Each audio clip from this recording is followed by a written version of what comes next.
اعوذ باللہ من الشیطان الرجیم، پناہ مانگتا ہوں میں اللہ کی شیطان مردود سے۔ بسم اللہ الرحمن الرحیم، شروع اللہ کا نام لے کر جو بڑا مہربان نہایت رحم والا ہے۔ الرحمن، اللہ جو نہایت مہربان ہے۔ علم القرآن، اسی نے قرآن کی تعلیم فرمائی۔ خلق الانسان علمہ البیان، اسی نے انسان کو پیدا کیا اور اسی نے اس کو بولنا سکھایا۔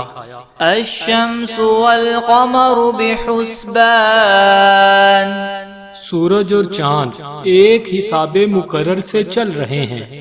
والنجم والشجر يسجدان، اور بوٹیاں اور درخت سجدہ کر رہے ہیں۔ والسماء رفعها ووضع الميزان، اور اسی نے آسمان کو بلند کیا اور ترازو قائم کی۔ ألا تطغوا في الميزان، کہ ترازو سے تولنے میں حد سے تجاوز نہ کرو۔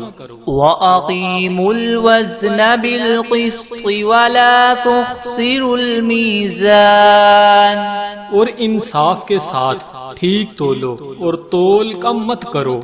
وَالْأَرْضَ وَضَعَهَا لِلْأَنَامِ، اور اسی نے خلقت کے لیے زمین بچھائی۔ فِيهَا فَاكِهَةٌ وَالنَّخْلُ ذَاتُ الْأَكْمَامِ، اس میں میوے اور کھجور کے درخت ہیں جن کے خوشوں پر غلاف ہوتے ہیں۔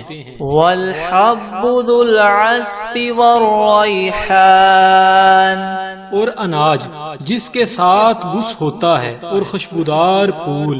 فَبِأَيِّ آلَاءِ رَبِّكُمَا تُكَذِّبَانِ، تو اے گروہ جن و انس، تم اپنے پروردگار کی کون کون سی نعمت کو جٹلاؤ گے؟ خَلَقَ الْإِنسَانَ مِنْ صَلْصَالٍ كَالْفَخَّارِ، اسی نے انسان کو ٹھیکرے کی طرح کھنکھناتی ہوئی مٹی سے بنایا۔ وَخَلَقَ الْجَانَّ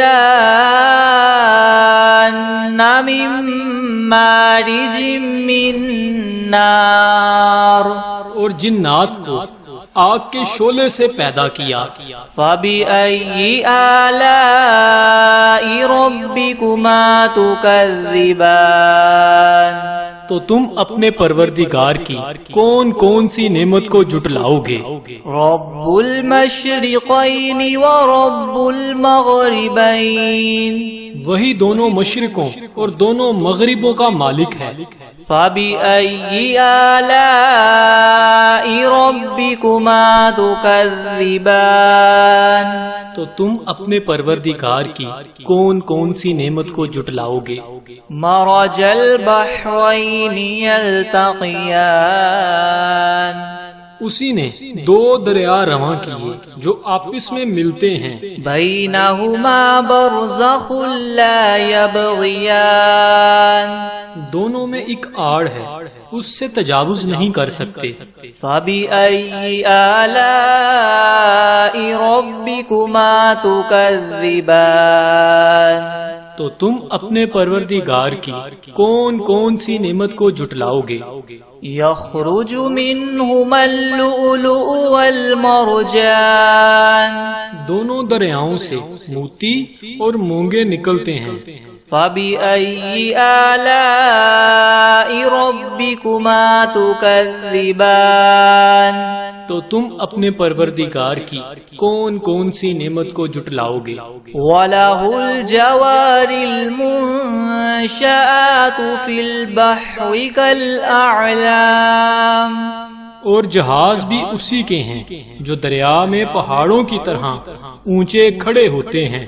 فَبِأَيِّ آلَاءِ رَبِّكُمَا تُكَذِّبَانِ، تو تم اپنے پروردگار کی کون کون سی نعمت کو جٹلاؤ گے؟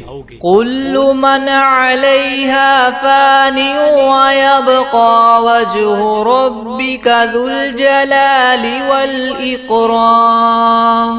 جو مخلوق زمین پر ہے سب کو فنا ہونا ہے، اور تمہارے پروردگار کی ذات ہی جو بابرکت اور صاحب جلال و عظمت ہے ہمیشہ باقی رہے گی. فَبِأَيِّ آلَاءِ رَبِّكُمَا تُكَذِّبَانِ. تو تم اپنے پروردگار کی کون کون سی نعمت کو جٹلاؤ گے؟ يَسْأَلُهُ مَن فِي السَّمَاوَاتِ وَالْأَرْضِ كُلَّ يَوْمٍ هُوَ فِي شَأْنٍ. آسمان اور زمین میں جتنے لوگ ہیں سب اسی سے مانگتے ہیں، وہ ہر روز کام میں مصروف رہتا ہے. فَبِأَيِّ آلَاءِ رَبِّكُمَا تُكَذِّبَانِ. تو تم اپنے پروردگار کی کون کون سی نعمت کو جٹلاؤ گے؟ سَنَفْرُغُ لَكُمْ أَيُّهَا الثَّقَلَانِ. اے دونوں جماعتوں، ہم عنقریب تمہاری طرف متوجہ ہوتے ہیں. فَبِأَيِّ آلَاءِ رَبِّكُمَا تُكَذِّبَانِ.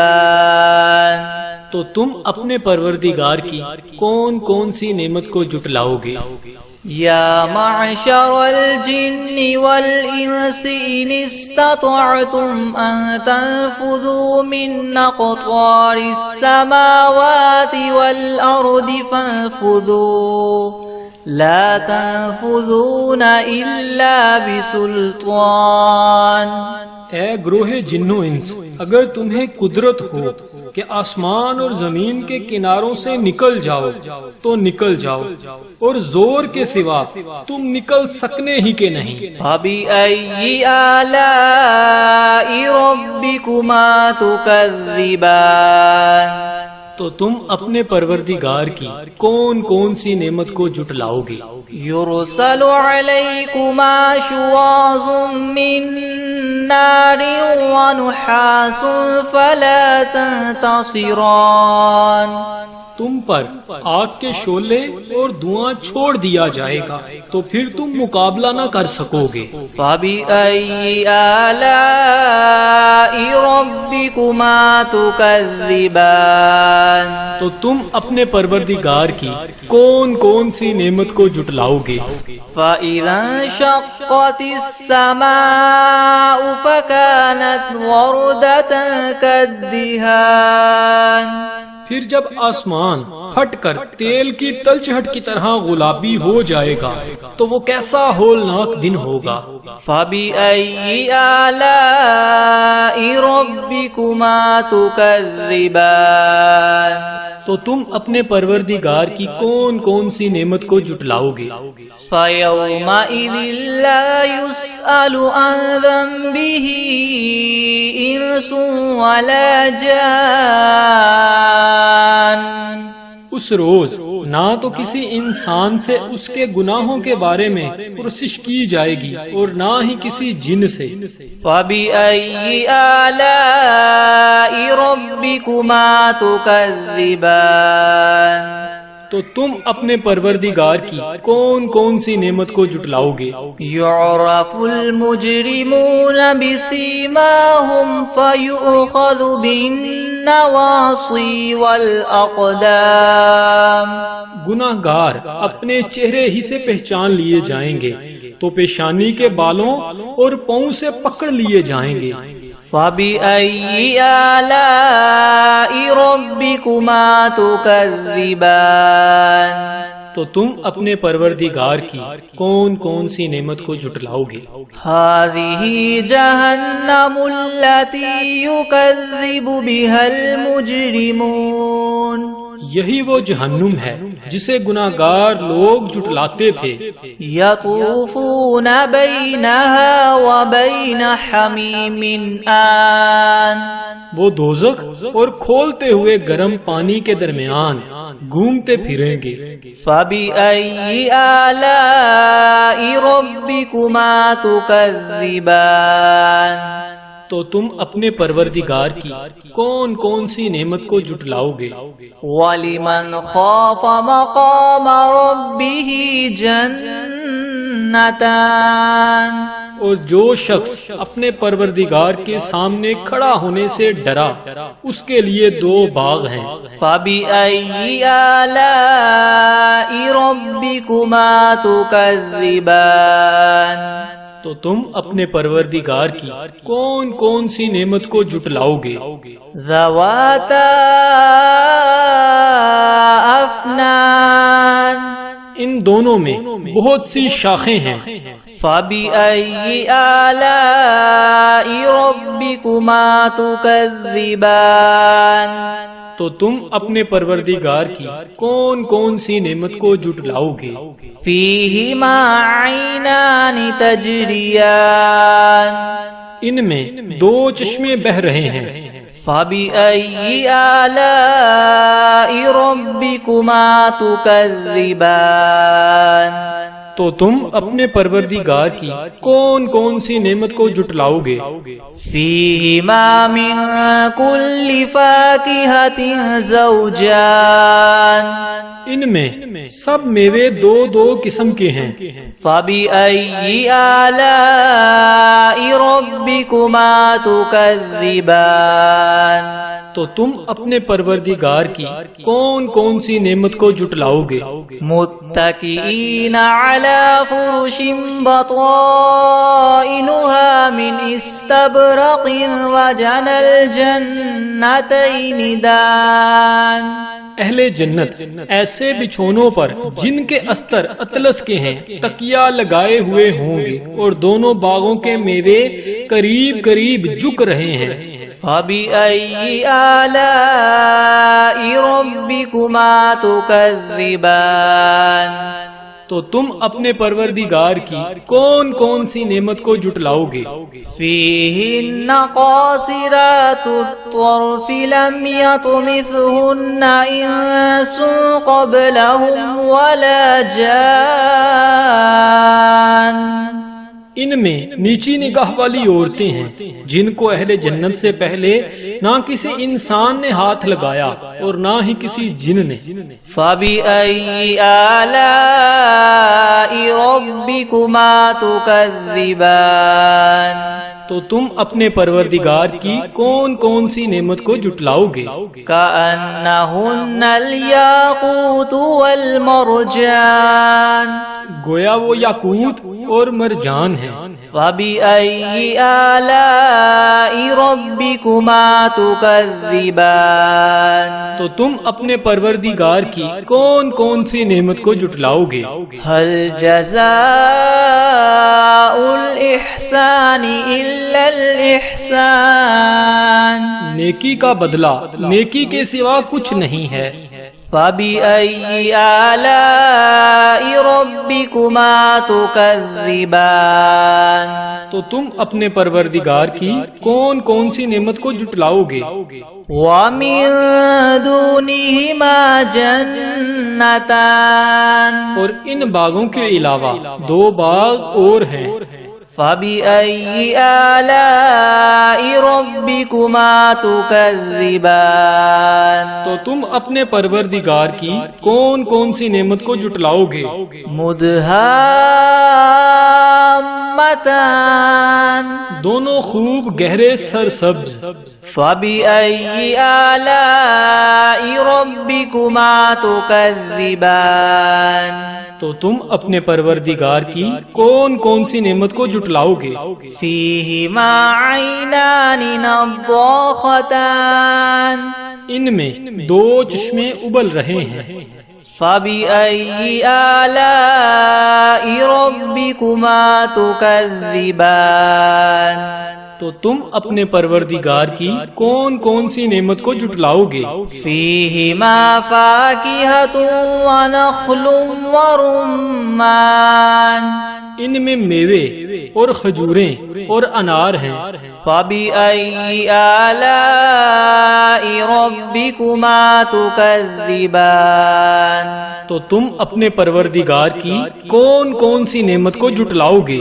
فِيهِنَّ خَيْرَاتٌ حِسَانٌ ان میں نیک سیرت اور خوبصورت عورتیں ہیں۔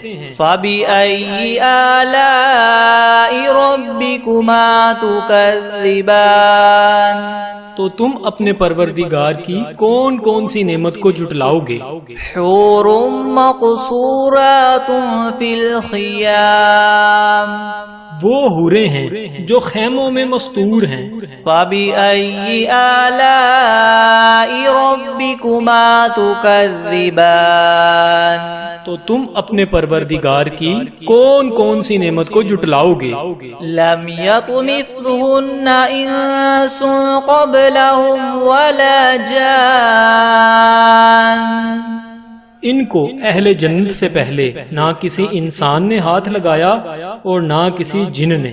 فَبِأَيِّ آلَاءِ رَبِّكُمَا تُكَذِّبَانِ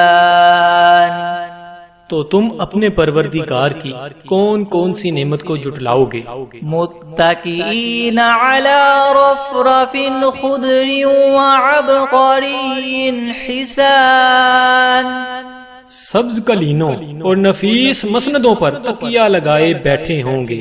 فَبِأَيِّ آلَاءِ رَبِّكُمَا تُكَذِّبَانِ تو تم اپنے پروردگار کی کون کون سی نعمت کو جھٹلاؤ گے؟ تبارک اسم ربک ذی الجلال والاکرام اے محمد صلی اللہ علیہ وآلہ وسلم تمہارا پروردگار جو صاحب جلال و عظمت ہے اس کا نام بڑا بابرکت ہے۔ بسم اللہ الرحمن الرحیم الرحمن علم القرآن خلق الانسان علمه البیان الشمس والقمر بحسبان والنجم والشجر يسجدان والسماء رفعها ووضع الميزان ألا تطغوا في الميزان وأقيموا الوزن بالقسط ولا تخسروا الميزان والأرض وضعها للأنام فيها فاكهة والنخل ذات الأكمام والحب ذو العصف والريحان فبأي آلاء ربكما تكذبان خلق الإنسان من صلصال كالفخار وخلق الجان من مارج من نار فبأي آلاء ربكما تكذبان رب المشرقين ورب المغربين فبأي آلاء ربكما تكذبان مرج البحرين يلتقيان بينهما برزخ لا يبغيان فبأي آلاء ربكما تكذبان يخرج منهما اللؤلؤ والمرجان فبأي آلاء ربكما تكذبان وله الجوار المنشآت في البحر كالأعلام فبأي آلاء ربكما تكذبان كل من عليها فان ويبقى وجه ربك ذو الجلال والإكرام فبأي آلاء ربكما تكذبان يسأله من في السماوات والأرض كل يوم هو في شأن فبأي آلاء ربكما تكذبان سنفرغ لكم أيها الثقلان فبأي آلاء ربكما تكذبان يا معشر الجن والإنس والإنس إن استطعتم أن تنفذوا من أقطار السماوات والأرض فانفذوا لا تنفذون إلا بسلطان فبأي آلاء ربكما تكذبان يرسل عليكما شواظ من نار ونحاس فلا تنتصران فبأي آلاء ربكما تكذبان فإذا انشقت السماء فكانت وردة كالدهان فبأي آلاء ربكما تكذبان فيومئذ لا يسأل عن ذنبه إنس ولا جان فبأي آلاء ربكما تكذبان يعرف المجرمون بسيماهم فيؤخذ بالنواصي والأقدام فبأي آلاء ربكما تكذبان هذه جهنم التي يكذب بها المجرمون يطوفون بينها وبين حميم آن فبأي آلاء ربكما تكذبان ولمن خاف مقام ربه جنتان فبأي آلاء ربكما تكذبان ذواتا أفنان فبأي آلاء ربكما تكذبان فيهما عينان تجريان فبأي آلاء ربكما تكذبان فيهن قاصرات الطرف لم يطمثهن إنس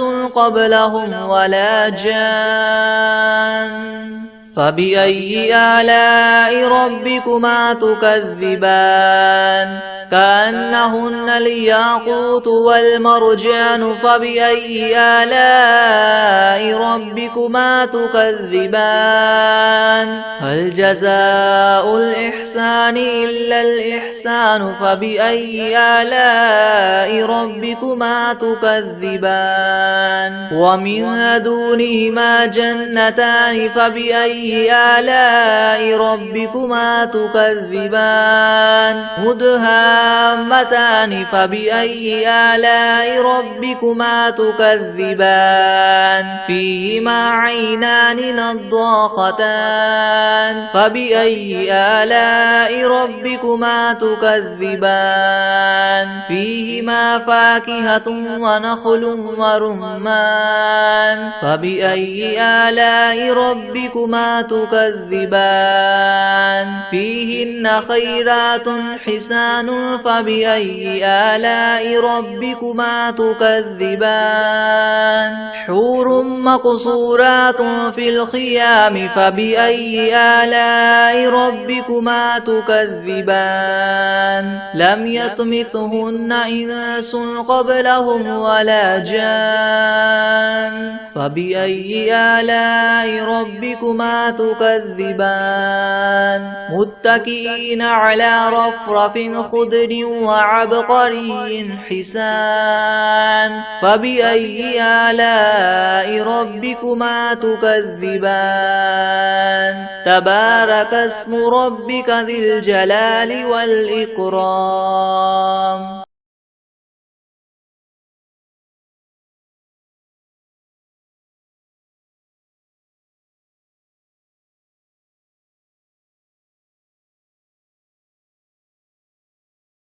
بسم الله الرحمن الرحيم ياسين والقرآن الحكيم إنك لمن المرسلين على صراط مستقيم تنزيل العزيز الرحيم لتنذر قوما ما أنذر آباؤهم فهم غافلون لقد حق القول على أكثر أكثرهم فهم لا يؤمنون إنا جعلنا في أعناقهم أغلالا فهي إلى الأذقان فهم مقمحون وجعلنا من بين أيديهم سدا ومن خلفهم سدا فأغشيناهم فهم لا يبصرون وسواء عليهم أنذرتهم أم لم تنذرهم لا يؤمنون إنما تنذر من اتبع الذكر وخشي الرحمن بالغيب فبشره بمغفرة وأجر كريم إنا نحن نحيي الموتى ونكتب ما قدموا وآثارهم وكل شيء أحصيناه في إمام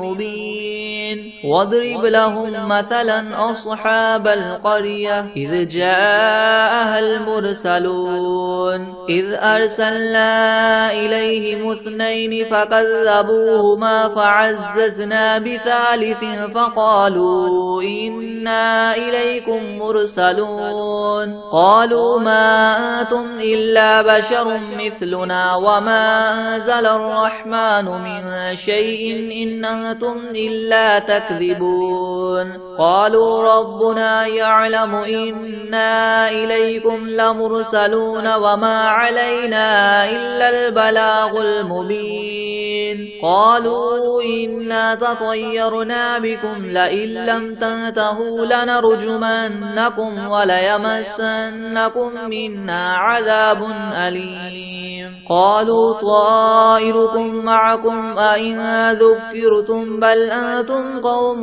مسرفون وجاء من أقصى المدينة رجل يسعى قال يا قوم اتبعوا المرسلين اتبعوا من لا يسألكم أجرا وهم مهتدون وما لي لا أعبد الذي فطرني وإليه ترجعون أتخذ من دونه آلهة إن يردني الرحمن بضر لا تغن عني شفاعتهم شيئا ولا ينقذون إني إذا لفي ضلال مبين إني آمنت بربكم فاسمعون قيل ادخل الجنة قال يا ليت قومي يعلمون بما غفر لي ربي وجعلني من المكرمين وما أنزلنا على قومه من بعده من جند من السماء وما كنا منزلين إن كانت إلا صيحة واحدة فإذا هم خامدون يا حسرة على العباد ما يأتيهم من رسول إلا كانوا به يستهزئون ألم يروا كم أهلكنا قبلهم من القرون أنهم إليهم لا يرجعون وإن كل لما جميع لدينا محضرون وآية لهم الأرض الميتة أحييناها وأخرجنا منها حبا فمنه يأكلون وجعلنا فيها جنات من نخيل وأعناب وفجرنا فيها من العيون ليأكلوا من ثمره وما عملته أيديهم أفلا يشكرون سبحان الذي خلق الأزواج كلها مما تنبت الأرض ومن أنفسهم ومما لا يعلمون وآية لهم الليل نسلخ منه النهار فإذا هم مظلمون والشمس تجري لمستقر لها ذلك تقدير العزيز العليم والقمر قدرناه منازل حتى عاد كالعرجون القديم لا الشمس ينبغي لها أن تدرك القمر ولا الليل سابق النهار وكل في فلك يسبحون وآية لهم أنا حملنا ذريتهم في الفلك المشحون وخلقنا لهم من مثله ما يركبون وإن نشأ نغرقهم فلا صريخ لهم ولا هم ينقذون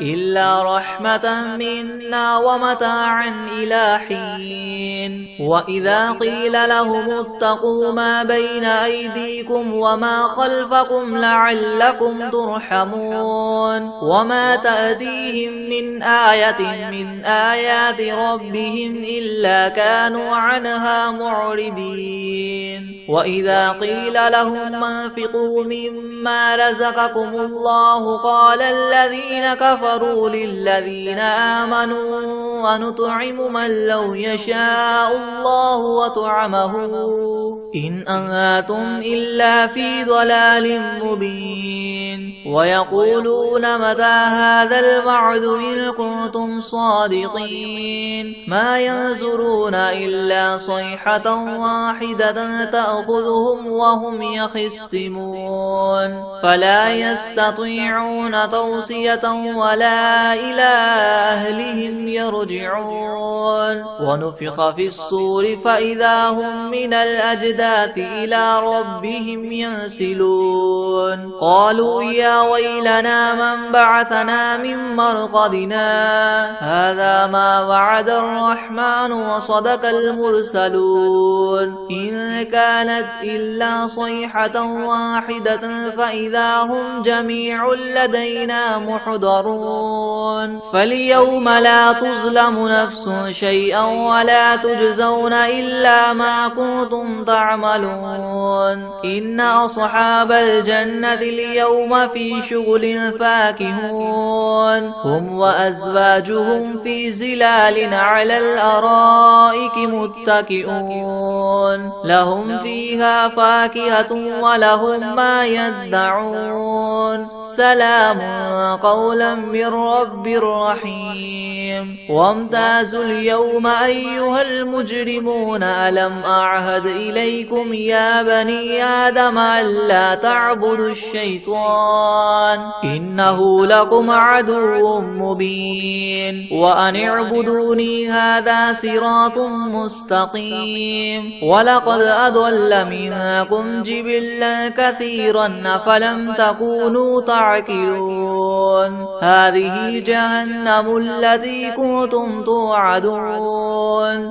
اصلوها اليوم بما كنتم تكفرون اليوم نختم على أفواههم وتكلمنا أيديهم وتشهد أرجلهم بما كانوا يكسبون ولو نشاء لطمسنا على أعينهم فاستبقوا الصراط فأنى يبصرون ولو نشاء لمسخناهم على مكانتهم فما استطاعوا مضيا ولا يرجعون ومن نعمره ننكسه في الخلق أفلا يعقلون وما علمناه الشعر وما ينبغي له إن هو إلا ذكر وقرآن مبين لينذر من كان حيا ويحق القول على الكافرين أولم يروا أنا خلقنا لهم مما عملت أيدينا أنعاما فهم لها مالكون وذللناها لهم فمنها ركوبهم ومنها يأكلون ولهم فيها منافع ومشارب وفلا يشكرون واتخذوا من دون الله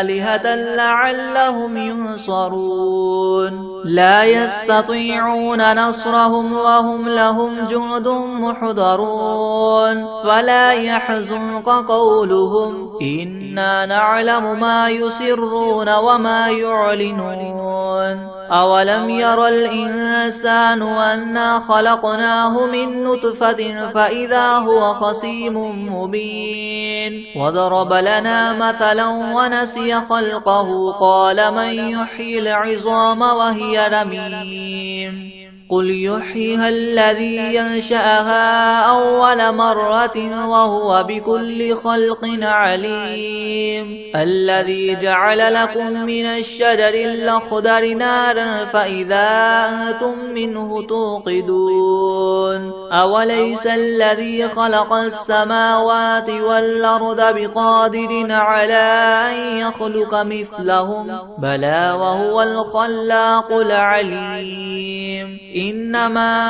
أمره إذا أراد شيئا أن يقول له كن فيكون فسبحان الذي بيده ملكوت كل شيء وإليه ترجعون بسم الله الرحمن الرحيم تبارك الذي بيده الملك وهو على كل شيء قدير الذي خلق الموت والحياة ليبلوكم أيكم أحسن عملا وهو العزيز الغفور الذي خلق 7 سماوات طباقا ما ترى في خلق الرحمن من تفاوت فارجع البصر هل ترى من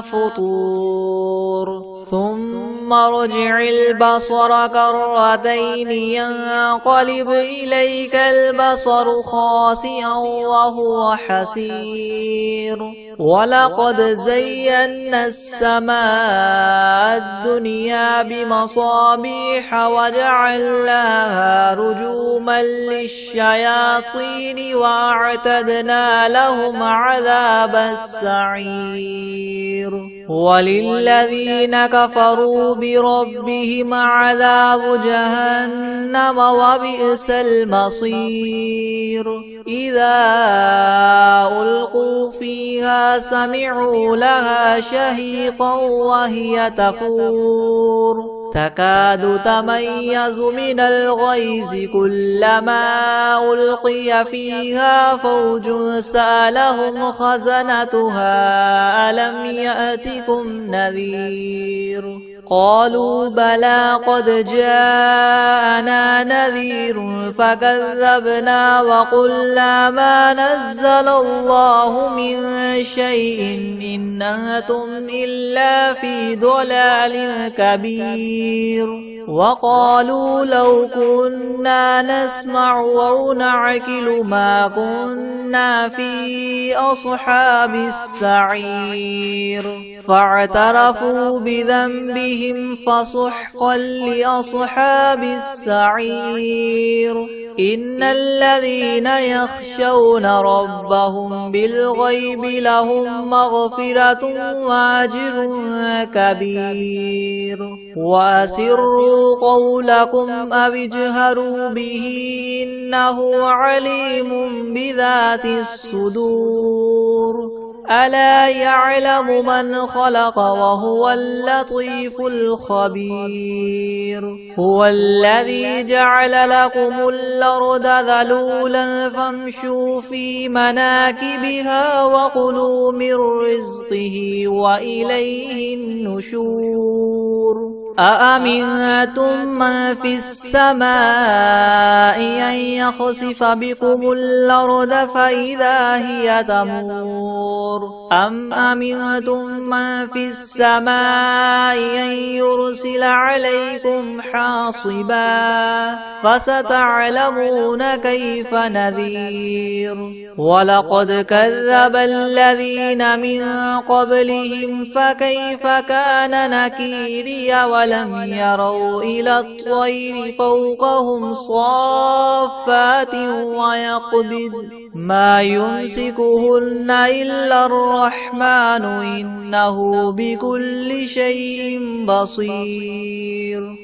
أمن هذا الذي هو جند لكم ينصركم من دون الرحمن إن الكافرون إلا في غرور أمن هذا الذي يرزقكم إن أمسك رزقه بل لجوا في عتو ونفور أفمن يمشي مكبا على وجهه يهدى من يمشي سويا على صراط مستقيم قل هو الذي ينشاكم وجعل لكم السمع والأبصار والأفئدة قليلا ما تشكرون قل هو الذي ذراكم في الأرض وإليه تحشرون ويقولون متى هذا الوعد إن كنتم صادقين قل إنما العلم عند الله وإنما أنا نذير مبين فلما رأوه زلفة سيئت وجوه الذين كفروا وقيل هذا الذي كنتم به تدعون قل أرأيتم إن أهلكني الله ومن معي أو رحمنا فمن يجير الكافرين من عذاب أليم قل هو الرحمن آمنا به وعليه توكلنا فستعلمون من هو في ضلال مبين قل أرأيتم إن أصبح ماؤكم غورا فمن يأتيكم بماء معين بسم الله الرحمن الرحيم والعاديات ضبحا فالموريات قدحا فالمغيرات صبحا فأثرن به نقعا فوسطن به جمعا إن الإنسان لربه لكنود وإنه على ذلك لشهيد وإنه لحب الخير لشديد أفلا يعلم إذا بعثر ما في القبور وحصل ما في الصدور إن ربهم بهم يومئذ لخبير بسم الله الرحمن الرحيم الله لا إله إلا هو الحي القيوم لا تأخذه سنة ولا نوم له ما في السماوات وما في الأرض من ذا الذي يشفع عنده إلا بإذنه يعلم ما بين أيديهم وما خلفهم ولا يحيطون بشيء من علمه إلا بما شاء وسع كرسيه السماوات والأرض ولا يؤوده حفظهما وهو العلي العظيم